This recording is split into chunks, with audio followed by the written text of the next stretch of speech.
Friends, நான் ஏற்கனவே சொல்லியிருந்தேன் செகண்ட் எலிமினேஷன் அப்டேட் கன்ஃபார்மாக எனக்கு நியூஸ் வந்துச்சுன்னா உங்களுக்கு கன்ஃபார்ம்டாக சொல்கிறேன் அப்படின்னு.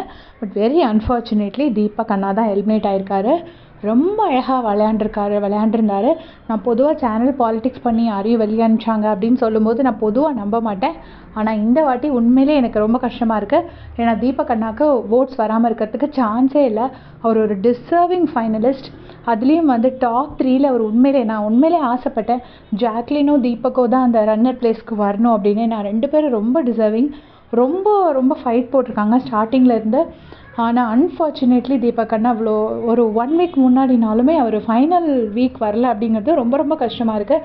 அவருக்கு ஒரு ஆர்கானிக்கான ஒரு நல்ல ஃபேன் பேஸ் இருந்துச்சு.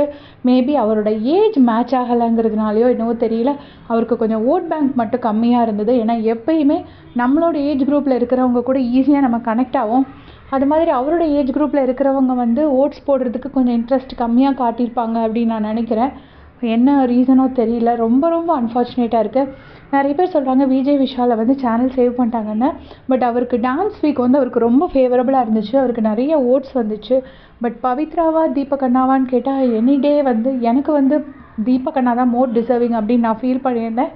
பட் அன்ஃபார்ச்சுனேட்லி அவர் எவிக்ட் ஆகிட்டார். எனக்கே ரொம்ப கஷ்டமாக தான் அந்த நியூஸ் நான் உங்கள் கூட ஷேர் பண்ணுறேன். நீங்களும் நிறைய ஃபீல் பண்ணுவீங்க அப்படின்னு நான் நினைக்கிறேன். உங்களுடைய கமெண்ட் சொல்லுங்கள்.